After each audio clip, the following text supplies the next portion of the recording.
여러분 안녕하십니까? 이번 주에는 또 어떤 크고 작은 일들이 있었는지 주요 소식으로 12월 셋째 주 알짜 뉴스 시작하겠습니다. 인텔은 내년도에 2세대 코어 i 시리즈를 대거 선보여 또 한 번 세대 교체 바람을 일으킬 전망입니다. 2세대 프로세서는 그래픽 프로세서를 내장하고 있으며 기존 1세대 코어 i 시리즈와 소켓 호환은 안 되지만 성능이 뛰어난 것으로 알려졌습니다. MS 윈도우의 차기 버전인 윈도우 8이 다음 달 미국에서 열리는 가전쇼에서 공개되고 아이패드를 겨냥한 MS의 스마트 패드도 공개될 것이라고 외신들이 보도했습니다. 하지만 MS 측은 윈도우 8의 출시 일정이나 기능 등에 대해서는 입을 굳게 다물고 있습니다. 스마트폰에서도 PC처럼 본격적으로 듀얼코어 시대가 열릴 전망입니다. LG전자는 지난 16일 세계 최초로 듀얼코어 프로세서를 장착한 스마트폰을 출시했는데요. 앞으로 스마트폰 CPU 업체들도 듀얼코어 제품 출시를 서두르고 있어 내년 스마트폰에서 듀얼코어 탑재 경쟁에 관심이 쏠리고 있습니다. 지난주 아이패드2 내년 봄 출시 소문에 이어 크기와 두께가 줄어들고 화상 카메라도 2개나 장착돼 나온다는 소문들이 외신을 통해 나오고 있습니다. 뚜껑은 열리기도 전인데 온갖 추측만 무성한데요. 소문이 사실일지 궁금하네요. LG 디스플레이는 기존 방식에 비해 가격을 낮춘 3D LCD 패널을 새로 발표했는데요. 이에 따라 내년엔 평광 안경식 3D TV 가격이 20에서 30% 정도 내려가 대중화에 속도를 낼 것으로 보입니다. 미국 시사주간지 타임은 올해의 인물에 페이스북의 창시자 마크 주커버그를 선정했습니다. 또한 올해 10대 전자기기로는 애플의 아이패드를 1위로 삼성전자의 갤럭시 S를 2위로 선정했습니다.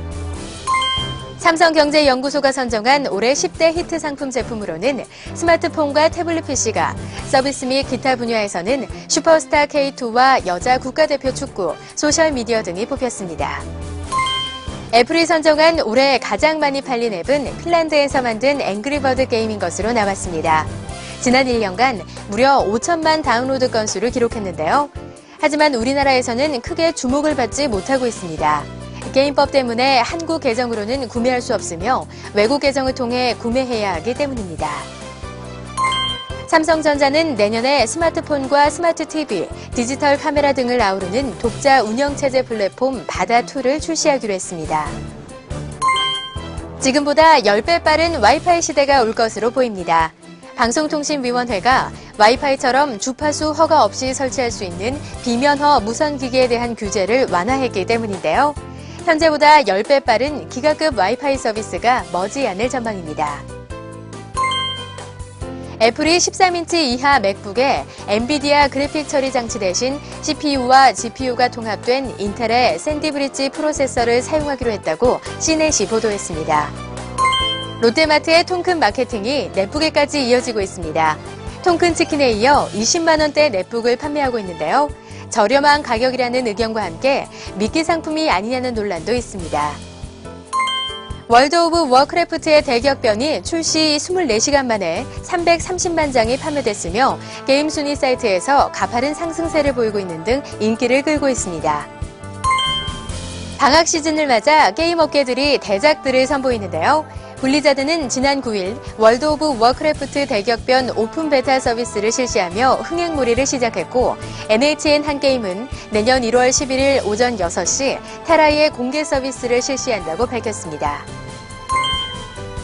밤 12시부터 오전 6시까지 16세 미만 청소년들에게 게임을 금지하는 일명 게임의 통금이라 불리는 셧다운제를 정부에서 시행하기로 했습니다. 지난 13일 주요 포털에 개인정보 2,900만 건이 유출되는 사건이 있었는데요. 방송통신위원회는 오래된 웹사이트의 비밀번호를 변경할 것을 권고했습니다.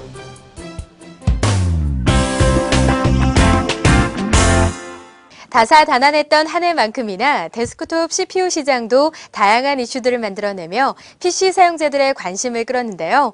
올 한 해 CPU 시장에는 어떤 제품들의 희비가 교차했는지 다나와 리서치 데이터를 중심으로 살펴보겠습니다. 먼저 CPU 제조사별 점유율을 보면 약 6대4 정도의 비율로 인텔이 앞선 것을 알 수 있습니다.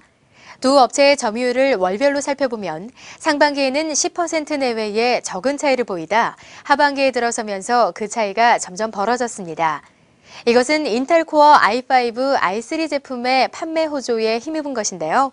기존의 인텔 CPU의 주축을 이루던 메인스트림급 울프데일이 차세대 제품인 인텔 코어 i5, i3로 성공적인 세대 교체를 이뤄냈기 때문입니다.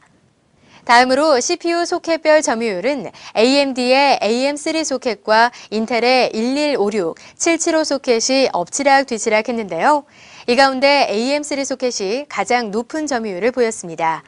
최근 출시되는 AMD CPU와 함께 이전 CPU 제품까지 모두 호환 가능하기 때문입니다.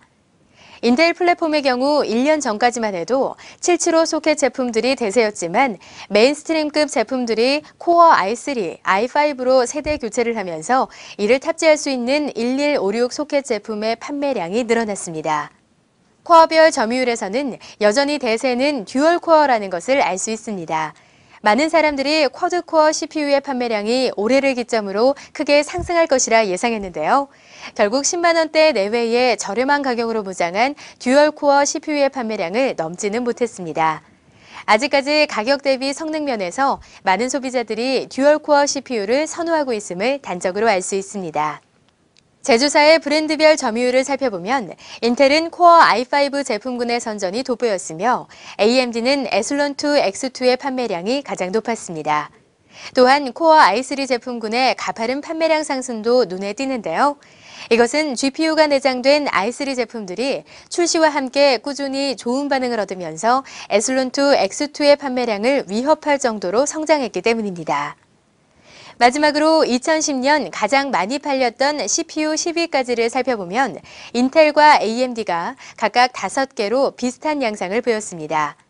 또한 쿼드코어 제품이 4개, 듀얼코어 제품이 5개, 트리플코어 제품이 1개로 나타나 듀얼코어 제품의 비중이 다소 높은 것을 알 수 있습니다. 이 중에서 가장 인기를 끌었던 제품은 인텔 코어 i5 750이며 후속 제품인 i5 760의 판매량도 급증하는 모습을 보여 두 제품이 CPU 시장의 핵으로 부상한 것을 알 수 있습니다. AMD CPU의 경우 특히 듀얼코어 제품의 강한 면모를 보이며 중저가형 시장에서 크게 선전한 것을 알 수 있습니다.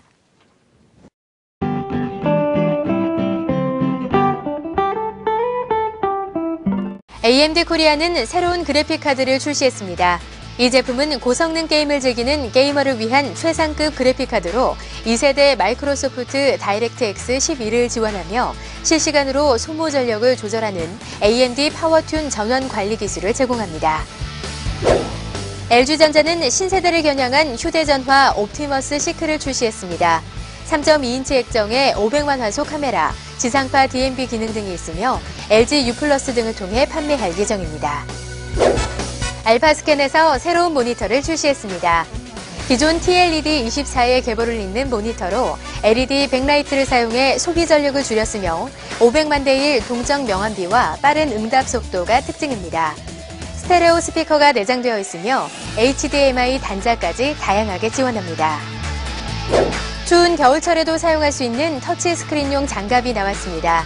정전식 터치스크린에서는 빠른 반응 속도에도 불구하고 맨손으로만 조작이 가능했지만 이번 터치스크린용 장갑으로 겨울철 장갑을 낀 채로 스마트폰이나 태블릿 PC 등을 사용할 수 있습니다.